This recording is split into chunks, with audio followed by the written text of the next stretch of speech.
وحبيبنا وشفينا سيدنا رسول الله صلى الله عليه وسلم وآله وأصحابه وأزواجه وإخوانه من الأنبياء والمرسلين، ثم إلى أرواح مشايخنا ولآبائنا وأمهاتنا ولمن له حق علينا، خصوصا جامع هذه الأحاديث وصاحب هذه المنظومة شارحها، بأن الله يغفر لهم ويرحمهم ويعلي درجاتهم في الجنة وينفعنا بأسرارهم وأنوارهم وعلومهم وبركاتهم في الدين والدنيا والآخرة بسر الفاتحة. أعوذ بالله من الشيطان الرجيم. بسم الله الرحمن الرحيم.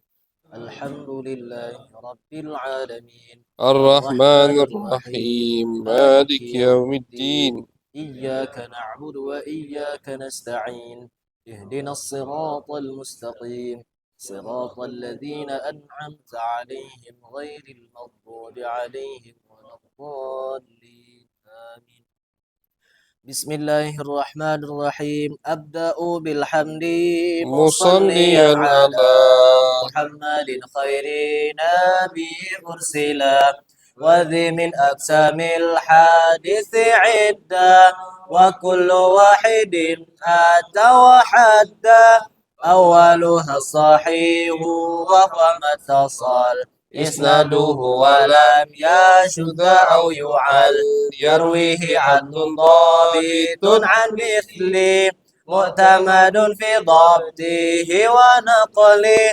والحسن المعروف طرقا وغدات، رجاله لك الصحيح اشتهرت. وكل ما عن رتبات الحسن قصور، فهو الضعيف وهو أقسى من كثر. وما أضيف للنبي المرفوع، وما للتابعين هو المقطوع. والمسند المتصل الإسناد من راويه حتى المصطفى ولم يبن. وما بسمع كل راوي يتصل إسناده للمصطفى فالمتصل.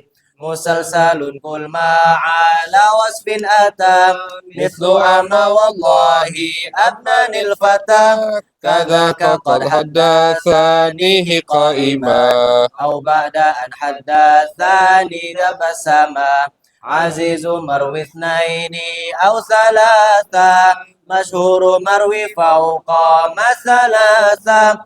معنعن كعن سعيد عن كرم، ومبهم ما فيه راوي لم يسام. وكل ما قلت رجاله على، وضده ذاك الذي قد نزل. وما أضف له إلى الأصحاب من قول وفعل فهو موقوف ذكر.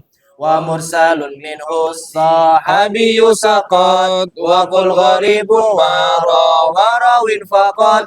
وكل ما لم يتصل بحالي إسناده منقطع الأوصال.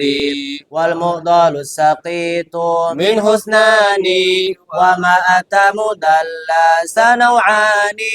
الأول الإسقاط للشيخ، وأن ينقل عن من فوقه بعن وأن. والثاني لا يسقطه لكن يصف أوصافه بما فيه لا ينعرف. وما يخالف ثقات به الملا، فالشاذ والمقلوب قسمان تلا. إبدال راو ما براو قسم، وقلب إسناد لمتن قسم. والفرد ما قيدته بثقة أو جمع أو قصر على رواية.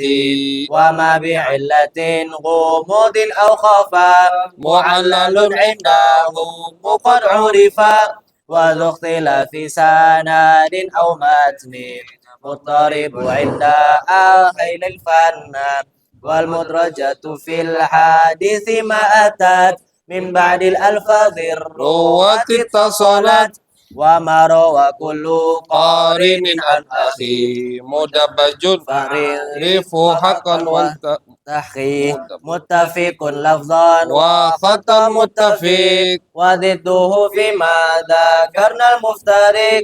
متفق الخط فقط وضده مختلف فشى الغلط والكوكب فرض به راو غدات تعديله لا يحمل التفرد متروكهما واحد فيه انفراد وأجمع لضعفه فهو كراد والكذب المختلق مصنوع على النبي قد كالموضوع وقد أتت كالجوهر المكنون سميتها مجزومات البيكون فوق الثلاثين بأربع أتت أقسامها تمت بخير ختمت صلى الله على سيدنا محمد وعلى آله وصحبه وسلم والحمد لله رب العالمين. بسم الله الرحمن الرحيم. قال الإمام الناظم البيكوني رحمه الله تعالى ونفعنا به وبعلومه وبعلوم مشايخنا وبعلوم سائر الصالحين في الدارين آمين إلى أن قال أولها الصحيح وهو ما اتصل إسناده ولم يشذ أو يعل يرويه عدل ضابط عن مثله معتمد في ضبطه ونقله. Jadi pertama yang dibahas dalam ilmu mustalah hadis tentunya di semua kitab.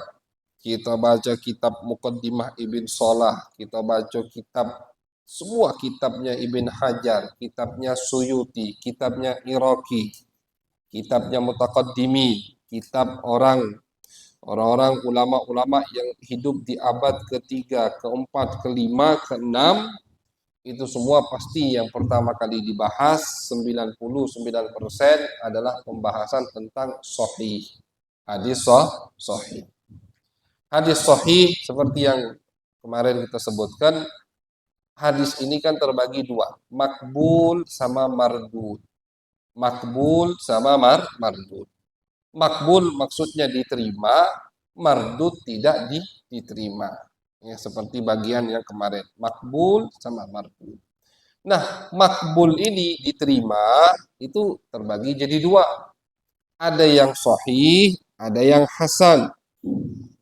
Ini menurut jumhurul ulama. Kebanyakan ulama mengatakan hadis yang makbul itu terbagi dua. Supaya kita baca dikit-dikit cuman kita terang tenian insyaallah. Makanya pakai papan bor itu. Bismillah.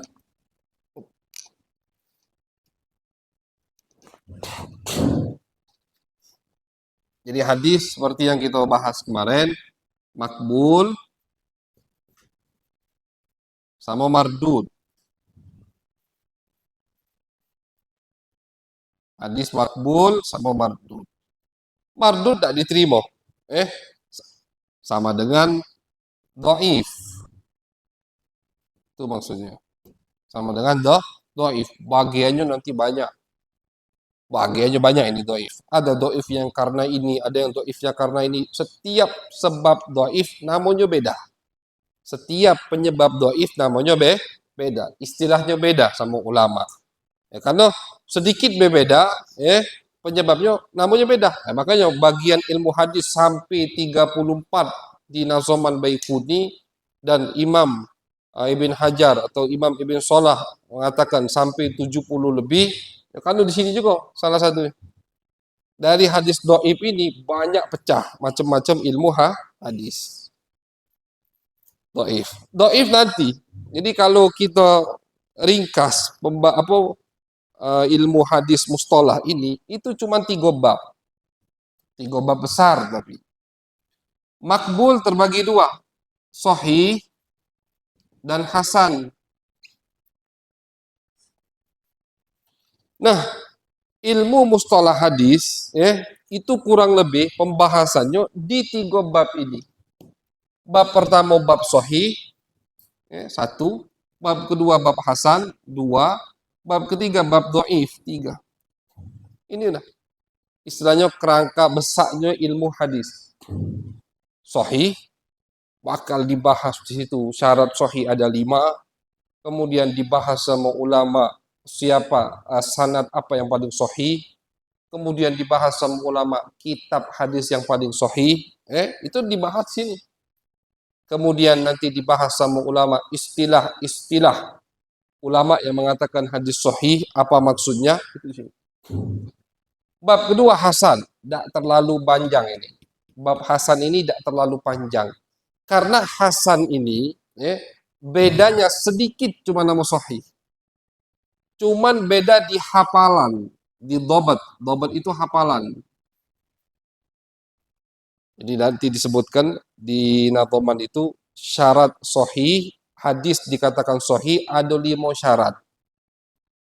Ada 5 syarat. Hadis dikatakan sahih.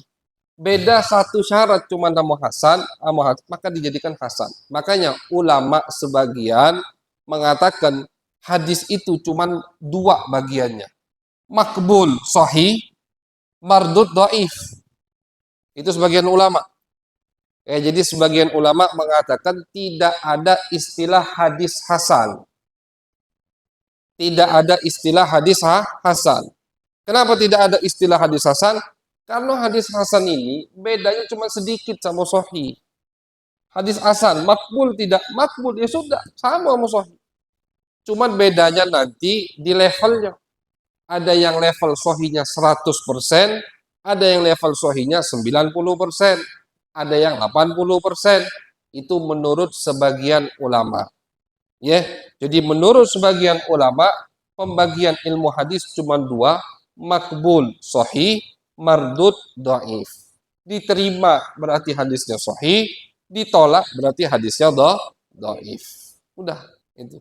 Tapi jumhurul ulama tidak. Kebanyakan ulama mengatakan tidak. Hadis terbagi 3. Makbul diterima, terbagi jadi 2. Ada yang sahih, ada yang hasan. Kalau mardud udah, tidak kasih bagian lagi. Itulah cuma. Cuman itu. Apa bedanya sahih sama hasan? Dan sebentar, ulama tadi, jumhur ulama mengatakan, kenapa ada hadis hasan? Karena dari mutaqaddimin, dari orang-orang terdahulu memang sudah disebutkan ada hadis hasan. Imam Tirmizi udah nyebutkan ini hadis hasan. Artinya kata ulama, jumhur ulama dari Ibn Salah dan seterusnya sampai ke bawah mengatakan tetap ada hadis hasan, ya karena dari wong dulu memang udah ada istilah hadis hasan. Berarti beda hasan sama sahih, bukan sama. Kalau dari dulu memang sudah ada istilah hadis hasan. Jadi tetap bagiannya begini. Walaupun beda hasan sama sahih, cuman di dobat. Dobat itu di hafalan. Syarat sahih, awaluhas sahihu wa huwa mattasal isnaduhu. Kita bahas singkat-singkat. Syarat sahih ini ada 5. Kata muallif, kata yang ngarang Nadhoman ini, Imam Baiquni. Wahwa syarat sahih yang pertama, jadi syarat sahih ada 5. 2 bait ini nyebutkan 5-5-nya. 2 bait ini nyebutkan 5-5 syarat sahih. Yang pertama syarat sahih, mattasala isnaduhu, yang sanadnya itu nyambung. Sanadnya nyambung. Muttasilul isnad atau ittisalus sanad. Mattasala isnaduhu, sanadnya itu nyambung.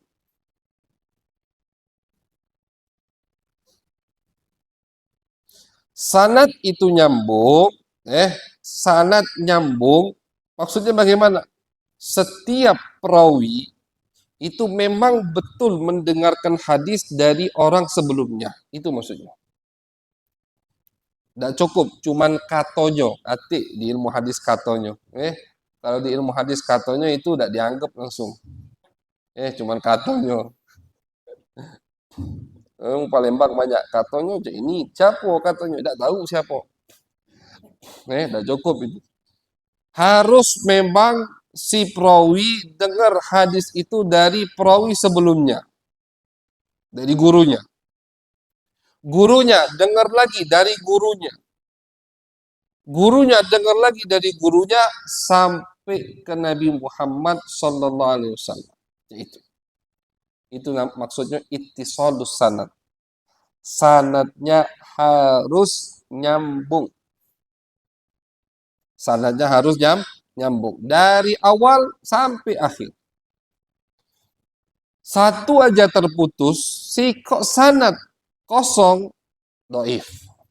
Namanya berarti munqati. Makanya nanti dari syarat pertama hadis sahih ini, yaitu sanadnya nyambung, ittisalus sanad, itu keluar kurang lebih 5 bab doif. Dari itu, syarat sahih pertama, sanadnya nyambung. Berarti kebalikan dari sanadnya nyambung, yang sanadnya tidak nyambung. Yang sanadnya tidak nyambung ini sampai ke 5 macam ilmu hadis. 5 bab. Jadi nanti di bab doif, kita bakal lewat 5 bab. 5 bab ini doif galau. Sebabnya apa? Karena sanadnya tidak nyambung. Itu termasuk contoh jadi banyak macam ilmu hadis. Satu, muttasilus sanad. Sanadnya nyambung.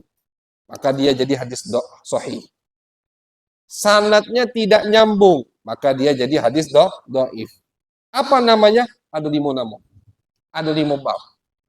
Ada 5 bab untuk hadis yang sanadnya tidak nyambung. Dan setiap bab ini beda-beda. Tapi tetap semua di pembahasan hadis doif. Itu salah satu contoh bagaimana ilmu hadis ini bercabang. Bercabang. Dari satu syarat yang hilang, itu jadi 5 bab yang keluar. Satu syarat yang hilang. Apa? Sanadnya tidak nyambung. Sanadnya tidak nyambung. Hilang kan satu syarat. Berarti sanadnya tidak nyambung. Hadisnya doif. Tapi apa namanya? Apakah cukup doif saja? Tidak. Ada 5 bab. Beda-beda. Kita sebutkan. Salah satunya al-munqati. Ada hadis munqati. Ada hadis mu'dal. Ada hadis mu'allaq. Ada hadis mudallas, ada hadis mursal. Ini 5 bab, itu penyakitnya sama. Sanadnya tidak nyambung. Cuman sanad tidak nyambung tadi, ada yang terputus di satu cuman tangganya, maka jadi munqati, ada yang 2 terputus, itu. Dan beda, ulama pas menyebutkan, ini hadis dhaif. Apa sebab dhaifnya? Munqati. Harus begitu. Nah, ini nanti di pembahasan penilaian hadis. Ketika ulama menilai sebuah sanad atau sebuah hadis, kalau dia nilai ini hadis sahih, maka tidak perlu dia menyebutkan kenapa ini hadis sahih. Tak perlu. Contoh, Bukhari ngomong, ada hadisun sahih. Ini hadis sahih, cukup. Tak perlu ditanya lagi, kenapa Bukhari ini hadis sahih? Tak perlu. Karena kalau Bukhari udah ngomong ini hadis sahih, berarti ya 5 syarat ini ada galau. Itu bahasanya kalau di ilmu hadis, kita bakal lewat kalau ini. Itu namanya at-ta'dil. At-ta'dil itu menjadikan sanad atau hadis makbul. Dikasih jempol atas, bukan jempol bawah istilahnya, jempol atas. Hadis ini top. Itu tidak perlu disebutkan. Kenapa hadis ini jadi makbul? Tidak perlu. Pokoknya hadis ini sahih, cukup. Hadis ini hasan, cukup. Tapi kalau mereka mengatakan ini hadis dhaif, harus disebutkan kenapa hadis ini dhaif. Itu bahasa lainnya kalau di ilmu hadis, al-jarhu. Jarah itu melukai.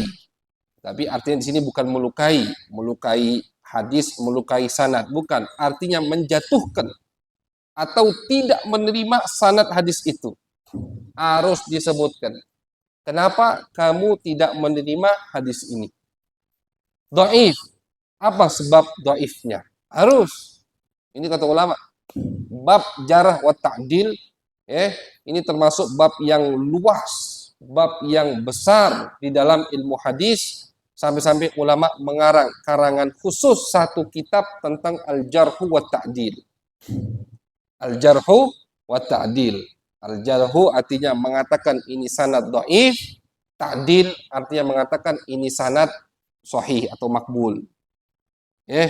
Itu jarh wa ta'dil bahasa istilahnya. Itu ada karangan kitab khusus saking luasnya bab ini. Hebat bab ini. Imam At-Tirmizi mengatakan tidak semua orang atau semua ulama hadis menguasai bab ini. Jadi ulama hadis pun tidak semuanya menguasai bab jarah wa ta'dil. Nah, di situ disebutkan sama ulama bahwasanya ketika seorang perawi yang bagian meneliti atau yang bagian menilai satu hadis dan sanad, ketika mereka mengatakan ini hadis sahih, tidak perlu ditanya apa sebab sahihnya. Tapi kalau mereka mengatakan ini hadis dhaif, kenapa dhaif? Aku sebutkan. Contoh, karena ada fulan, Z, atau ada Amr. Si Amr ini, kalau ada Amr, jadi hadis ini dhaif. Kenapa Amr? Amr itu bukan thiqah. Bukan thiqah. Apa sebab Amr harus detail? Apa sebab Amr tidak jadi thiqah? Apa penyebabnya? Apalannya tidak bagus. Itu. Penyebabnya, gara bohong. Karena penyebab dhaif cuma dua. Kadzib wal khata. Penyebab dhaif cuma dua. Penyebab hadis dhaif cuma dua. Al-kadzibu wal khata. Nah ini. Hadis dhaif ini penyebabnya dua. Kadzib yang bisa menjadikan hadis ini dhaif, bohong, pemalsuan, atau dicurigai ini orang bohong. Dia tidak pernah bohong di hadis Nabi, tapi di omongan biasa dia galak bohong. Nah ini hati-hati. Yang kedua al-khata, karena salah, apalanya tidak kuat. Dia dengar ini, pas dia sampai ke beda, lah berubah apalanya. Nah itu. Ini dua penyebab hadis jadi dhaif. Cuma dua ini. Kata yang lain. Syarat sahih 5 yang disebutkan sama ulama itu untuk menghindari dua kesalahan ini. Syarat 5 untuk hadis sahih yang disebutkan untuk menghindari dua kesalahan ini. Menghindari ada pembohongan di situ, menghindari ada kesalahan di situ. Walaupun nanti 5 syarat itu ada yang cuman untuk menghindari bohong. Ada syarat yang cuman untuk menghindari khata, kesalahan. Ada satu syarat yang untuk menghindari kedua-duanya, yaitu syarat yang pertama. Muttasilul isnad. Kenapa sanad itu harus nyambung? Kenapa sanad itu harus nyambung? Tidak yakin apa kita sama yang dengar ini, misalkan. Sanad harus nyambung biar kita yakin di sanad itu tidak ada kebohongan dan tidak ada kesalahan itu. Jadi sekali lagi kita ulangi. 5 syarat hadis sahih yang akan disebutkan, 5-nya itu 5 syarat hadis sahih itu untuk menghindari dua kesalahan ini. Ada syarat dari 5 tersebut hanya untuk menghindari kebohongan. Syarat keberapa itu lagi? Syarat ketiga. Syarat keempat, adlun. Ada yang syarat kelima, dhabit. Itu hanya untuk menghindari kesalahan. Ada syarat yang untuk menghindari kedua-duanya ini. Apa itu syarat yang pertama? Muttasilul isnad. Sanad harus nyambung. Imam Malik, contoh Imam Malik, harus mendengar langsung dari Ibn Syihab, gurunya. Ibn Syihab harus mendengar langsung dari Sa'id bin Musayyib. Sa'id bin Musayyib harus mendengar langsung dari Abi Hurairah. Kenapa harus nyambung sanadnya? Dengar langsung, muttasilul isnad, biar tidak terjadi kedua ini, kesalahan dua ini. Karena kata ulama, kalau misalkan sanadnya tidak nyambung, artinya begini, sanad tidak nyambung. Contoh, Imam Malik, dari Ibn Syihab. Ibn Syihab ini guru beliau. Bukan bin Syihab, bukan Ibn Syihab ini. Kemudian Ibn Syihab dari Sa'id. Sa'id ke Abu Hurairah. Harus Malik dengar ke Ibn Syihab dengar dari Sa'id, Sa'id dengar dari Abu Hurairah. Abu Hurairah ke Nabi tidak perlu dibahas, karena berhenti pembahasan ilmu mustalah di sahabat. Udah stop. Abu Hurairah ke Nabi tidak usah dibahas. Itu. Kenapa kita harus yakin dengar Malik, dengar dari Ibn Syihab dengar dari Sa'id, biar dua ini tidak terjadi. Contoh, misalkan ternyata dari Malik ke Ibn Syihab ada satu laki-laki, rojulun, yang tidak diketahui. Contoh, oh ternyata Malik tidak dengar langsung dari Ibn Syihab. Berarti dengar lewat wong lain. Siapa wong lain itu? Nah, itu permasalahannya. Wong lain itu siapa? Kenapa harus tahu siapa wong lain itu? Biar kita yakin wong lain itu bukan pembohong, dan wong lain itu tidak salah ketika meriwayatkan hadis. Nah itu. Makanya kenapa harus nyambung? Biar dua ini tidak terjadi. Ketika satu saja, satu tingkatan tidak nyambung, bisa jadi orang yang majhul, yang tidak diketahui ini, berarti kan kalau tidak nyambung, Malik tidak dengar dari Ibn Syihab. Berarti kan ada perantara, ada wasilah. Siapa wasilah ini? Itu yang dicari sama ulama. Kalau ketemu, misalkan wasilahnya misalkan ada guru Imam Malik juga, Robi. Oh, Robi terkenal, diterima, sudah jadi sahih. Yang tadinya ini hadis dhaif karena tidak nyambung sanadnya. Kenapa tidak nyambung? Berarti ada satu laki-laki, satu perawi yang tidak diketahui siapa orangnya. Tidak diketahui siapa orangnya berarti mungkin dia pembohong, atau mungkin dia salah. Dan dua ini harus kosong dari sanad. Kita harus, jadi semakin yakin sanad tidak ada pembohongan dan kesalahan di situ, semakin kuat sanad itu. Itu di ilmu hadis. Makanya di dalam ilmu hadis harus jelaskan loh, kati husnul kati.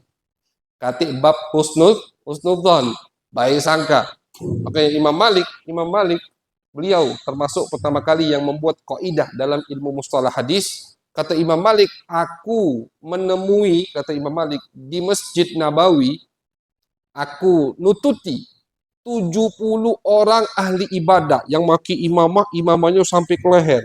Artinya ahli ibadah. Tapi kata Imam Malik, aku tidak ambil satu hadis pun dari mereka. Nah, aku mbak.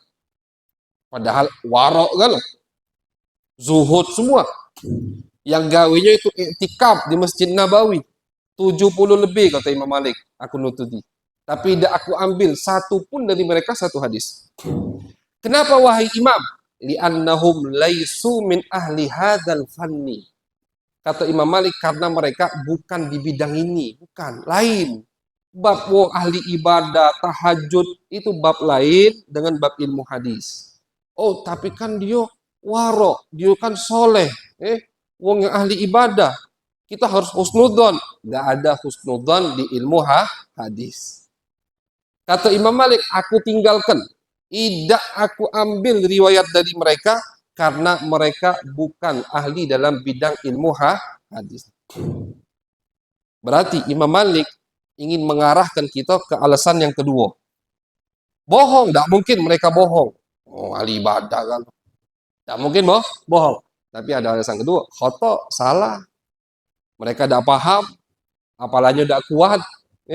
Sedangkan di ilmu hadis, tidak boleh bohong dan tidak boleh salah. Dua patokan ini. Maka tidak ada husnudzon di bidang ilmu hadis. Ulama ketika mengkritiki ulama lain, itu detailnya.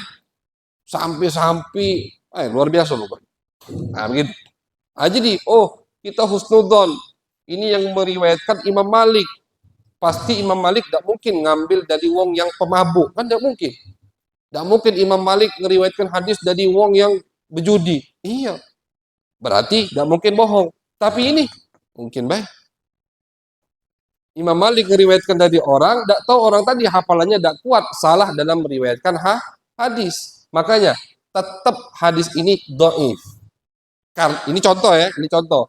Kenapa? Karena Malik tidak mendengar langsung dari Ibn Syihab melalui satu orang, dan orang ini tidak disebutkan atau tidak diketahui siapa.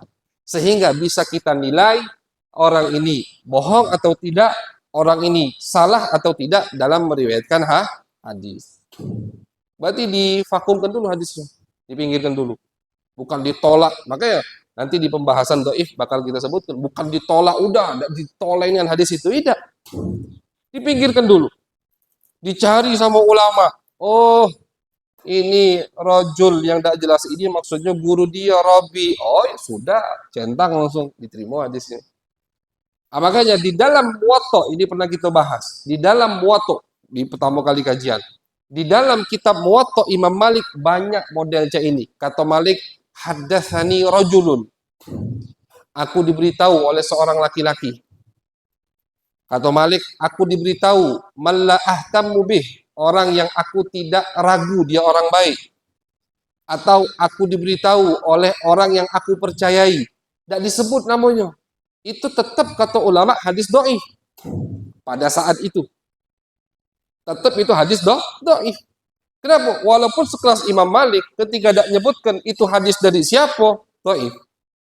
Tapi setelah itu kita tidak bisa ngomong itu hadis dhaif. Kenapa? Karena setelah zaman Imam Malik, murid-murid Imam Malik ngoreksi, dicari siapa yang dimaksud oleh Imam Malik. Siapa yang tidak disebutkan namanya oleh Imam Malik, ketemu galo terakhir Ibn Salah di abad ke-7 yang nemukan sisa 4 wong yang tidak diketemukan oleh ulama-ulama sebelumnya. Jadi dari zaman abad 3 atau abad kedua, abad Imam Malik, itu murid-murid Imam Malik abad ketiga, abad keempat nyari, ngumpulkan hadis di Muwatta yang dhaif. Kalau tadi alasannya dhaif, Malik tidak nyebutkan siapa namanya. Jadi kata ulama dhaif ini. Sama murid Imam Malik dicari, ketemu galo. Puluhan hadisnya. Puluhan, bukan sedikit. Puluhan hadis ketemu. Kecuali 4 tidak ketemu. Maka tetap disebutkan 4 itu. Abuya nyebutkan di dalam kitab Abuya banyak karangan dalam khusus berkaitan dengan Muwatta Abuya Muhammad. 4 hadis itu disebutkan sama Abuya. Cuman akhirnya di zaman Ibn Salah abad ke-7, berarti jaraknya 5 abad. Ibn Salah nemukan 4 wong yang tidak ditemukan oleh ulama-ulama sebelumnya.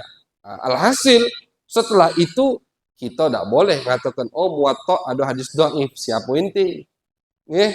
Karena apa? Karena ada bau belajar ilmu mustalah langsung misalkan Muwatta hadisnya dhaif ini. Kenapa? Ini kata Ustaz Nabil Maluk tidak disebutkan namanya, tidak tahu siapa, dhaif. Itu kan dulu. Setelah Imam Malik kitabnya selesai, Imam Malik wafat, murid-muridnya khidmat sama gurunya, dicari, dijelaskan, disebutkan.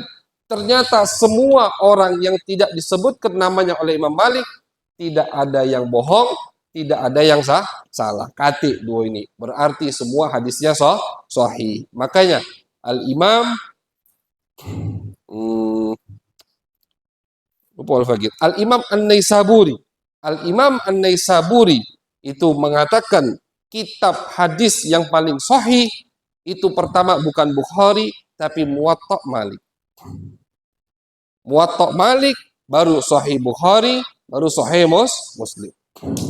Kenapa Muwatta Malik telat? Ulama sebelumnya ngomong bukan Muwatta Malik, Bukhari Muslim, Muwatta udah masuk. Karena tadi di Muwatta ini banyak gaya Imam Malik yang cak tadi, yang tidak menyebutkan siapa perawi di atasnya. Sehingga akhirnya kata ulama berarti kitab yang paling sahih Bukhari Muslim. Karena Bukhari Muslim jelas langsung gurunya siapa disebutkan. Tapi setelah itu ketika ketemu semua nama orang yang ada disebutkan oleh Imam Malik dalam kitab Muwatta, ternyata orang-orangnya juga wong-wong yang hebat. Diterima galo perawinya, maka kitab Muwatta jadi kitab paling sahih setelah kitab Al-Quran. Maka Imam Syafi'i tahu. Imam Syafi'i di zaman Imam Malik beliau ngomong tidak ada kitab setelah Al-Quranul Karim yang lebih sahih dari Muwatta. Ini menunjukkan Imam Syafi'i tahu semua orang yang dihapus atau yang tidak disebutkan namanya oleh Imam Malik. kitab paling sahih kata Imam Syafi'i setelah Al-Qur'an adalah Muwatta' Malik. Padahal di Muwatta' Malik ada gaya yang seperti itu. Imam Malik tidak menyebutkan siapa perawi di atasnya. Berarti munqati, tidak muttasil. Oh, tidak muttasil. Kenapa sahih? Begitu. Imam Syafi'i tahu siapa yang dihapus. Jadi alasan kenapa harus hadis itu muttasil isnad harus jelas. Ini perawi dengar dari perawi di atasnya karena tadi biar jelas bahwasanya perawi ente misalkan harus jelas ana dengar dari siapa. Biar apa? Biar ente yakin perawi di atas ana ini bukan orang yang suka bohong dan bukan orang yang suka salah ketika meriwayatkan hadis. Perawi di atas ana juga harus menyebutkan perawi di atasnya dan seterusnya. Itu alasan kenapa hadis sahih syarat pertamanya harus muttasilul isnad. Sanadnya harus nyambung. Biar jelas bahwasanya di setiap perawi itu tidak ada yang pendusta dan tidak ada yang hafalannya hancur. Tidak ada yang hafalannya jelek karena dua alasan itu penyakit yang terbesar di dalam hadis Nabi besar Muhammad sallallahu alaihi wasallam. Itu kurang lebih penjelasan syarat pertama hadis jadi sahih. Awaluha sahihu wa huwa mattasal isnaduhu, sampai situ ya. Walam yashidda au yu'al, itu syarat kedua dan ketiga, insyaallah akan kita kaji di pertemuan yang akan mendatang. Mudah-mudahan kita diberikan kesehatan oleh Allah Subhanahu wa taala, selalu diberikan taufik dan hidayah. Amin ya rabbal alamin. Bismillahirrahmanirrahim.